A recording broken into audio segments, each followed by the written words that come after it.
ನೋಡು ಮನೀಷಾ, ಜೀವನದಲ್ಲಿ ಯಾರೋ ಒಬ್ರಿಗೋಸ್ಕರ ನಮ್ ಸಂತೋಷ ಹೋಗ್ಬಿಡಲ್ಲ. ಯಾರೋ ಒಬ್ರಿಂದ ನಮ್ ಜೀವನನೂ ಬದ್ಲಾಗಲ್ಲ. ಇದು ಕೂಡ ಹಾಗೆ.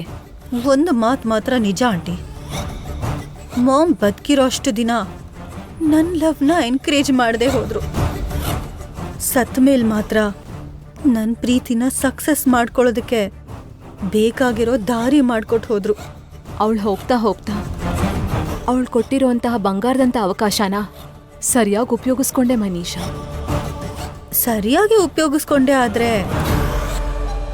ಇನ್ನೂ ಸರಿಯಾಗಿ ಉಪಯೋಗಿಸ್ಕೋಬೋದಿತ್ತು ಆಂಟಿ. ಅಂದ್ರೆ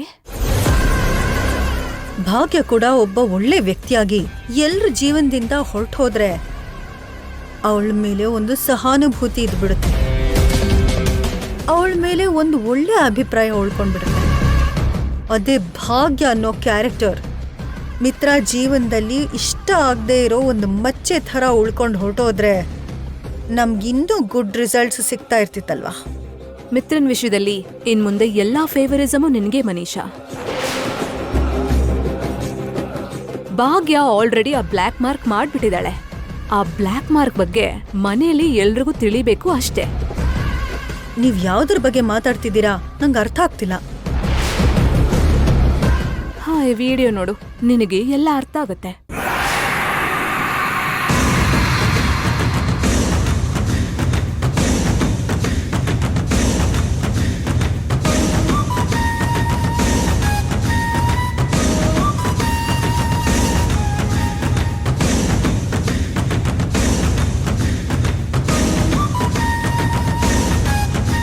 ಪ್ರವೀಣ್ ಮಿಟ್ಟಲ್ ಬೆದರಿಕೆಯಿಂದ ಭಾಗ್ಯ ತನ್ನ ಮೇಲಿರೋ ಶೇರ್ಸ್ ಎಲ್ಲ Praveen ಮಿಟ್ಟಲ್ಗೆ ಬರ್ದ್ಕೊಟ್ಬಿಟ್ಲು.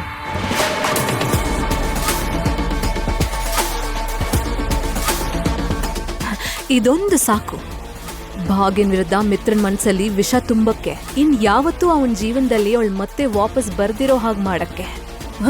Wow, thank you so much aunty. ಈ ಒಂದು ಆಧಾರದಿಂದ ಭಾಗ್ಯ ಮತ್ತೆ ಮಿತ್ರ ನಡುವೆ ಇರೋ ಸಂಬಂಧನ ಶಾಶ್ವತವಾಗಿ ಮುರಿದಾಕ್ಬೋದು.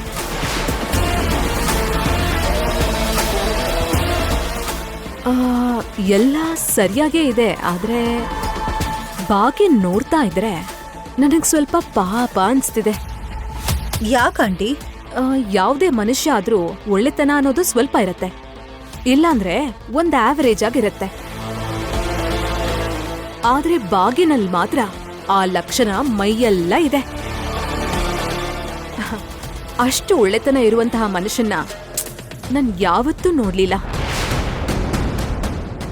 ಪ್ರತಿಯೊಬ್ರು ತಮ್ಮ ಸ್ವಾರ್ಥದ ಬಗ್ಗೆನೇ ಯೋಚನೆ ಮಾಡ್ತಾರೆ, ಆದ್ರೆ ಭಾಗ್ಯ ಪಕ್ಕದಲ್ಲಿರೋ ಮನುಷ್ಯರ ಬಗ್ಗೆ ಯೋಚನೆ ಮಾಡ್ತಾಳೆ. ಎಷ್ಟು ದೊಡ್ಡ ಶತ್ರು ಆದ್ರೂ ಸ್ವಲ್ಪ ಹೊಗಳ್ಬೇಕು ಅನ್ಸ್ತಿದೆ ಮನೀಷಾ. ಆಂಟಿ ಪ್ಲೀಸ್, ಭಾಗ್ಯ ಒಳ್ಳೆ ಆಗಿರ್ಬೋದು, ಮಹನೀಯಳೆ ಆಗಿರ್ಬೋದು, ಆದ್ರೆ ನನ್ ಮುಂದೆ ಮಾತ್ರ ಹೊಗಳ್ಬೇಡಿ. ನನಗ್ ತಲೆಯಿಂದ ಕಾಲಿನವರೆಗೂ ಬೆಂಕಿ ಹಾಕ್ದಾಗುತ್ತೆ. ಸರಿ ಸರಿ ಸರಿ, ಇನ್ಮುಂದೆ ಭಾಗ್ಯನ್ಗೂ ಮಿತ್ರನ್ಗಿರೋ ಸಂಬಂಧನ ಹೇಗ್ ಮುರಿಬೇಕು ಅನ್ನೋದನ್ನ ನೋಡು.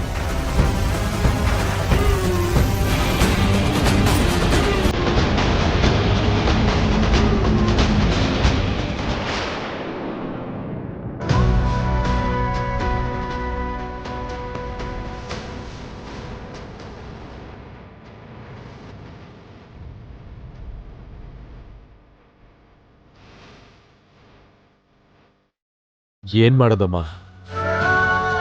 ಆ ಭಗವಂತನ ಕೃಪೆ ಅನಂತಳ ಮೇಲೆ ಅಷ್ಟೇ ಇತ್ತು ಅನ್ಸುತ್ತೆ. ಬೀದಿಗೆ ದೈವ ನಿರ್ಣಯಕ್ಕೆ ಯಾರು ಏನು ಮಾಡಕ್ಕಾಗಲ್ಲ ಅಲ್ವಾ?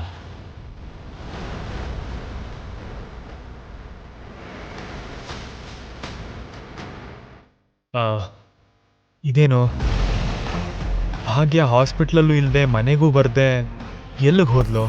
ಅಣ್ಣ, ಒಂದ್ ವೇಳೆ ಅವರು ಚಿಕ್ಕಮ್ಮನ ಮನೆಗೆ ಏನಾದ್ರೂ ಹೋಗಿರ್ಬೋದಾ? ಅಲ್ಲಿಗೆ ಹೋಗ್ತಿದ್ರು ಒಂದ್ ಮಾತು ಹೇಳ್ಬಿಟ್ಟು ಹೋಗ್ತಿದ್ಲು ಅಲ್ವಾ? ಮತ್ತೆ ಎಲ್ಲಿ ಹೋಗಿರ್ಬೋದು?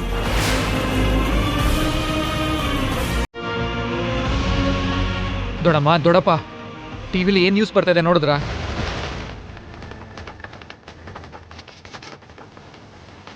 ನಿಮ್ಮೆಲ್ಲರಿಗೂ ನಂದನ್ ಗ್ರೂಪ್ ಆಫ್ ಕನ್ಸ್ಟ್ರಕ್ಷನ್ಸ್ ಬಗ್ಗೆ ಒಂದು ಆ್ಯಂಗಲ್ ಮಾತ್ರ ಗೊತ್ತು.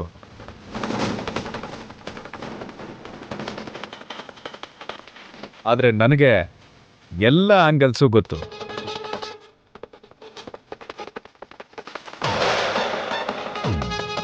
ಆ ಕಂಪ್ನಿ ಹೊರಗಡೆಯಿಂದ ಒಂದು ಕೋಟೆ ಥರ ಕಾಣುತ್ತೆ, ಆದರೆ ಒಳಗಡೆ ಮಾತ್ರ ಅದು ಬರೀ ಒಂದು ಇರುವೆ ಗೂಡಷ್ಟೇ.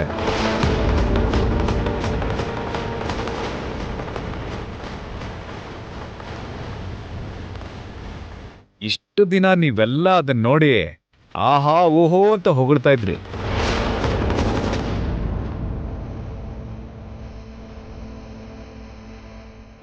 ಪಾಪ ಅವ್ರಿಗೆ ಏನು ಕಷ್ಟ ಬಂದಿತ್ತೋ ಏನೋ. ಅವ್ರ ಸೊಸೆ ಭಾಗ್ಯ ಅವ್ರ ಹೆಸರಲ್ಲಿರೋ ಶೇರ್ಸ್ನೆಲ್ಲ ನನಗೆ ಮಾರಿದ್ದಾರೆ.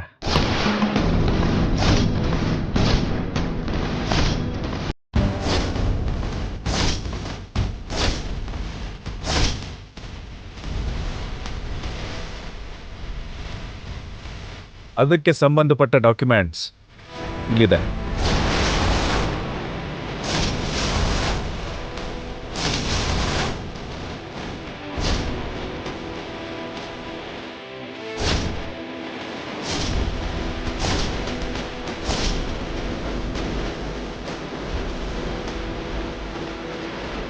ಈಗ ನಂದನ್ ಗ್ರೂಪ್ ಆಫ್ ಕನ್ಸ್ಟ್ರಕ್ಷನ್ಸ್ ಅಲ್ಲಿ ಮ್ಯಾಕ್ಸಿಮಮ್ ಶೇರ್ಸ್ ನನ್ನ ಹೆಸರಲ್ಲಿದೆ.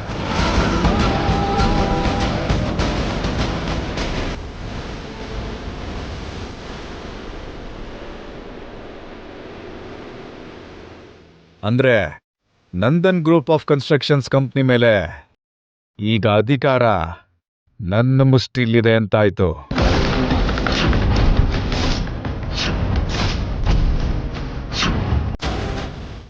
ಇದೆಲ್ಲ ಬರೀ ನಮಗೂ ನಿಮಗೂ ಗೊತ್ತಿದ್ರೆ ಸಾಲದು ಅಲ್ವಾ, ಇಡೀ ಪ್ರಪಂಚಕ್ಕೂ ಗೊತ್ತಾಗ್ಬೇಕು ತಾನೆ. ಅದಕ್ಕೆ ಈ ಪ್ರೆಸ್ ಮೀಟ್.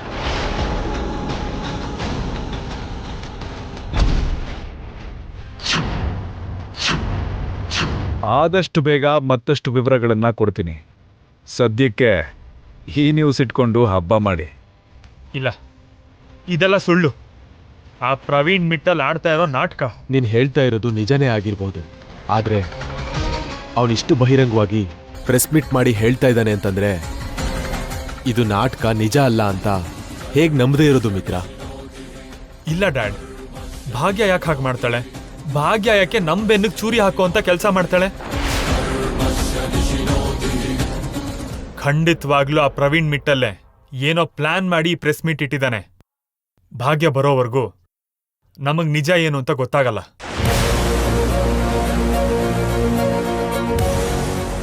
ಆದರೆ ಅತ್ತಿಗೆ ಕೂಡ ಅದರಲ್ಲಿ ಸೈನ್ ಮಾಡಿದ್ದಾರೆ ಅಂತ ಡಾಕ್ಯುಮೆಂಟ್ಸ್ ಎಲ್ಲ ತೋರಿಸ್ತಾ ಇದ್ದಾನಲ್ಲಣ್ಣ. ಅಫ್ಕೋರ್ಸ್, ಅವನೊಬ್ಬ ಗುಳ್ಳೆ ನರಿ ಇದ್ದ ಹಾಗೆ. ಅವನಿಗೆ ಬೇಕಾಗಿರೋದನ್ನೆಲ್ಲ ಪಡ್ಕೊಳ್ಳೋದಕ್ಕೆ ಎಷ್ಟು ದೂರ ಬೇಕಾದ್ರೂ ಹೋಗ್ತಾನೆ, ಎಂಥ ನೀಚ ಕೆಲಸ ಆದ್ರೂ ಮಾಡಕ್ಕೆ ರೆಡಿ ಇರ್ತಾನೆ.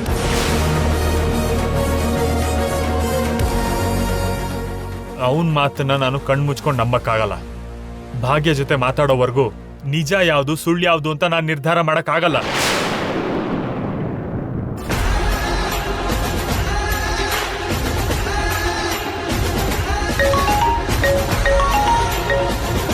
ಹಲೋ ಮಿತ್ರ, ಹೌ ಆರ್ ಯು?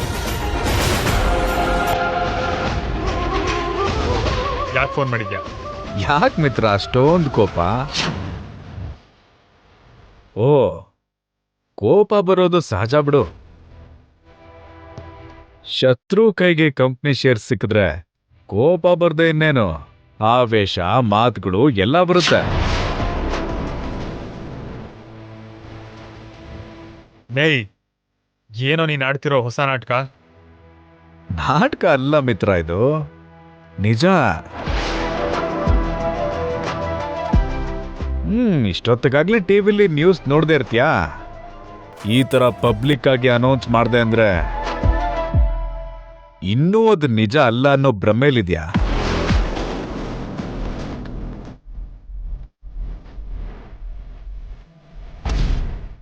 ಇಷ್ಟು ದಿನ ನಿನ್ನ ವಿರುದ್ಧ ಗೆಲ್ಲೋದಕ್ಕೆ ತುಂಬಾನೇ ಶ್ರಮ ಪಟ್ಟಿದ್ದೀನಿ, ಎಷ್ಟೋ ಪ್ರಯತ್ನಗಳು ಮಾಡಿದ್ದೀನಿ. ಇಷ್ಟೆಲ್ಲ ಮಾಡಿದ್ರೂ ಫಲ ಸಿಕ್ಕಿರ್ಲಿಲ್ಲ. ಆದರೆ ಇವತ್ತು ನಿನ್ನ ಹೆಂಡತಿ ಮಾಡಿರೋ ಕೆಲಸಕ್ಕೆ ನನಗೆ ಫಲ ಸಿಕ್ತು. ಅವಳು ನನಗೆ ಮಾರಿರೋ ಶೇರ್ಸಿಂದ ನಿಮ್ಮ ಕಂಪನಿ ಮೇಲೆ ನನಗೆ ಇವಾಗ ಅಧಿಕಾರ ಸಿಕ್ಕಿದೆ.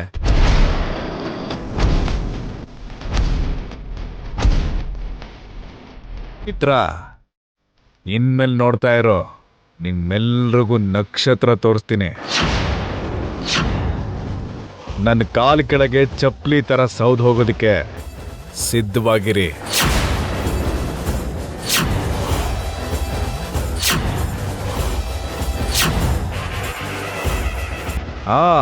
ಬೈ ದ ವೇ, ನನಗೆ ಇಷ್ಟು ದೊಡ್ಡ ಅಧಿಕಾರ ಪಡ್ಕೊಳ್ಳೋ ಹಾಗೆ ಮಾಡಿದ್ದಕ್ಕೆ ನಿನ್ನ ಹೆಂಡತಿ ಭಾಗ್ಯಾನಂದನ್ಗೆ ಥ್ಯಾಂಕ್ಸ್ ಹೇಳು. ಲೇ ಲೇ ಲೇ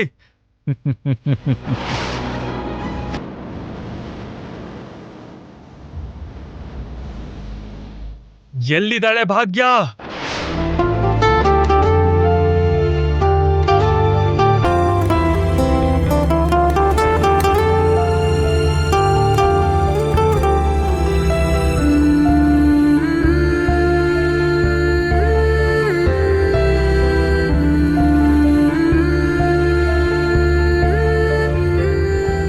I love you. I love you. I love you.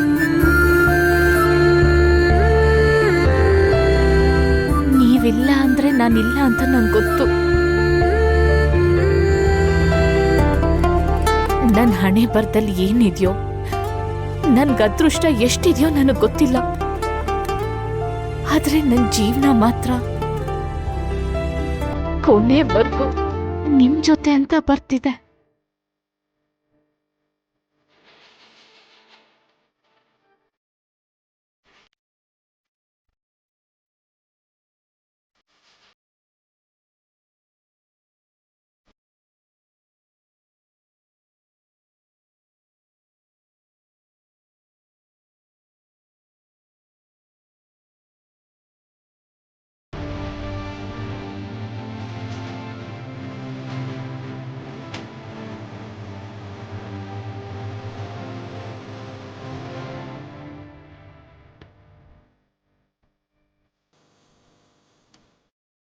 ಭಾಗ್ಯ ಬಾ.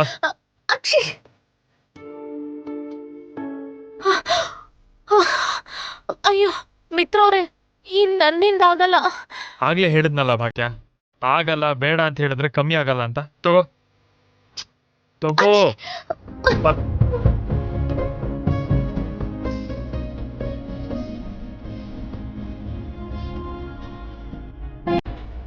ಸೂಪರ್ ಆಗಿದೆ ಮಿತ್ರ ಅವ್ರೆ, ತುಂಬಾ ಚೆನ್ನಾಗಿ ಮಾಡಿದ್ದೀರಾ.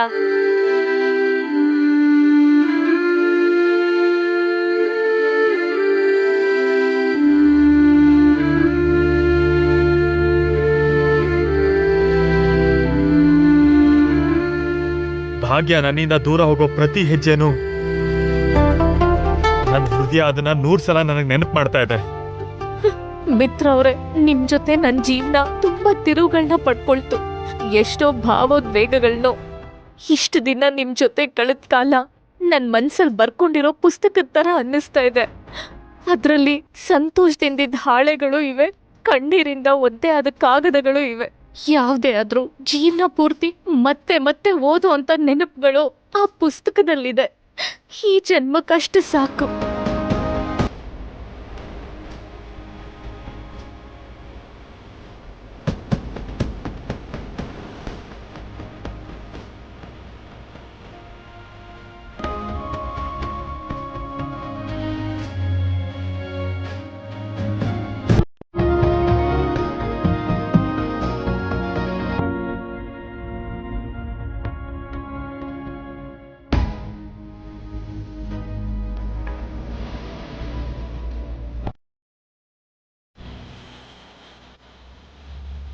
ಹಲೋ,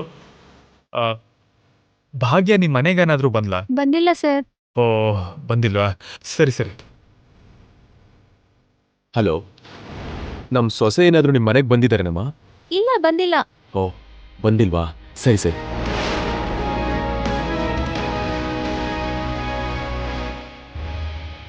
ವಿವೇಕ್, ಏನಾದ್ರೂ ಗೊತ್ತಾಯ್ತಾ?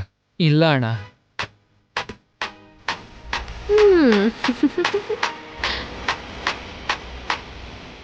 ನಿಮ್ಮೆಲ್ರನ್ನೂ ನೋಡ್ತಾ ಇದ್ರೆ ನಿಮ್ಗೊಂದು ಗಾದೆ ಹೇಳ್ಬೇಕು ಅನಿಸ್ತಿದೆ.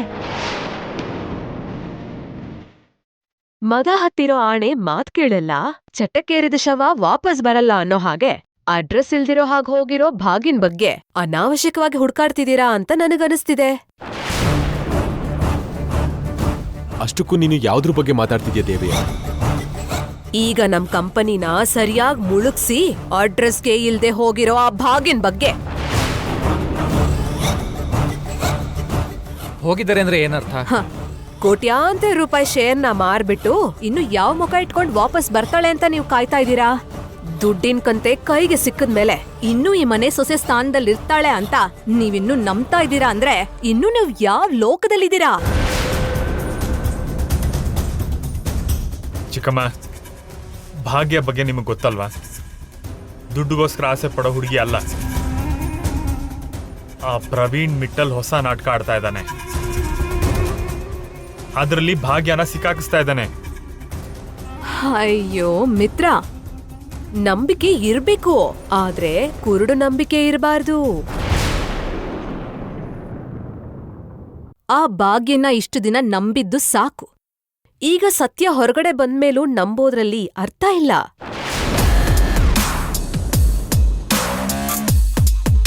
ನೋಡು ದೇವ್ಯಾನಿ, ನೀನು ಯಾರ ಮೇಲೆ ಆರೋಪ ಹೊರಿಸಿದ್ರು ನಾನು ನಂಬ್ತೀನಿ, ಆದ್ರೆ ಭಾಗ್ಯನ್ ಮೇಲೆ ಹಾಕಿದ್ರೆ ಮಾತ್ರ ನಾನು ನಂಬಲ್ಲ.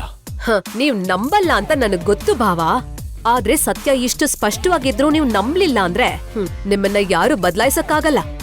ದೇವ್ಯಾನಿ, ಇಷ್ಟು ದಿನಗಳಿಂದ ನನ್ ಗಮನದ ಪ್ರಕಾರ ನಾನು ಹೇಳ್ತಾ ಇದ್ದೀನಿ, ಭಾಗ್ಯ ತನ್ನವ್ರಿಗೋಸ್ಕರ ತನ್ನ ಕುಟುಂಬದವ್ರಿಗೋಸ್ಕರ ಏನಾದ್ರೂ ತ್ಯಾಗ ಮಾಡ್ತಾಳೆ ಹೊರತು ಮೋಸ ಮಾತ್ರ ಮಾಡಲ್ಲ. ನೀನು ಭಾಗ್ಯನ್ ಬಗ್ಗೆ ತಪ್ಪಾಗಿ ಅರ್ಥ ಮಾಡ್ಕೊಂಡಿರೋ ತಪ್ಪನ್ನ ಎಲ್ಲಾರ ಮೇಲೂ ಹೇಳ್ತಾ ಇರೋ ತರ ಅನಿಸ್ತಾ ಇದೆ ನನ್ಗೆ.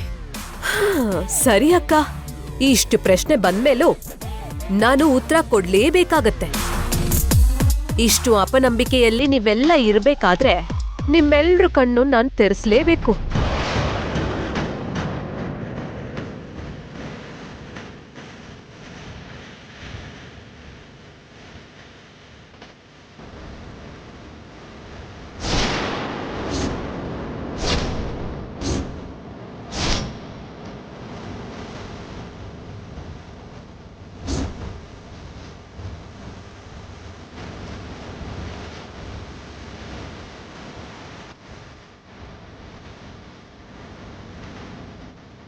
ಏನ್ ದೇವ್ಯಾನಿ ಇದೆ? ಈಗ್ಲಾದ್ರೂ ನಂಬ್ತೀರಾ? ನೀವೊಂದು ಮಣ್ಣಿನ ಗಡ್ಡೆನ ಹಿಡ್ಕೊಂಡು ಮಾಣಿಕ್ಯ ಅಂತ ಹೇಳ್ತಿರೋದು ಅಲ್ಲ.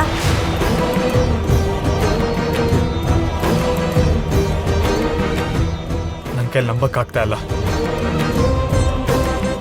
ಭಾಗ್ಯ ನನ್ನ ಶತ್ರು ಜೊತೆ ಕೈ ಜೋಡಿಸಿದಾಳ. ನಂದನ್ ಕುಟುಂಬಕ್ಕೆ ಕೇಡ್ ಬಯಸೋ ಆ ಮಿಟ್ಟಲ್ಗೆ ಭಾಗ್ಯ ಸಹಾಯ ಮಾಡಿದ್ಲ.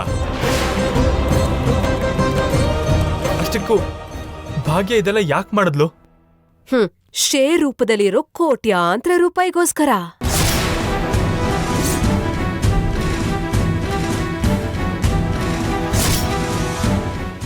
ಡೈವರ್ಸ್ ಆದ್ಮೇಲೆ ಭಾಗ್ಯನ್ಗೆ ಏನಾಗ್ಬಿಡತ್ತೋ ಅಂತ ಅವಳ ಹೆಸರು ಮೇಲೆ ಭಾವ ಅವ್ರು ಕೊಟ್ಟಿರೋ ಶೇರ್ಗಳನ್ನ ಮಾರೋದಿಕ್ಕೋಸ್ಕರ. ದುಡ್ಡುಗೋಸ್ಕರ ಅವಳು ಈ ಮಟ್ಟಕ್ಕೆ ಇಡದ್ಲ. ಅವಳ ಸ್ವಾರ್ಥಕ್ಕೆ ಯಾರ ಬಲಿ ಆದ್ರೂ ಪರವಾಗಿಲ್ವಾ? ಇಂಥವ್ರೆಲ್ಲ ಹಾಗೆ ಮಿತ್ರ, ಚಂದ್ರ ಕೈಗೆ ಸಿಗೋವರೆಗೂ ಒಳ್ಳೆತನ ಅನ್ನೋ ಏಣಿ ಬಳಸ್ತಾರೆ. ಒಂದು ಸಲ ಸಿಕ್ಕು ಬಿಟ್ರೆ ಸ್ವಾರ್ಥ ಅನ್ನೋ ತಮ್ಮ ನಿಜ ಸ್ವರೂಪವನ್ನ ತೋರಿಸ್ತಾರೆ. ಈಗ ಭಾಗ್ಯ ಮಾಡಿದ್ದು ಕೂಡ ಅದೇ. ಭಾಗ್ಯನ ನಾನು ಎಷ್ಟೆಲ್ಲ ನಂಬಿದ್ದೆ.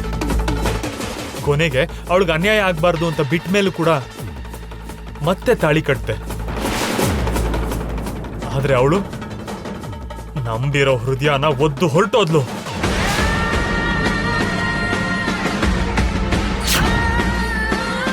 ಮಿತ್ರ, ಈ ಒಂದು ಆಧಾರನ ಇಟ್ಕೊಂಡು ನಿನ್ನ ಆಲೋಚನೆಗಳನ್ನ ಬದಲಾಯಿಸ್ಕೋಬೇಡ.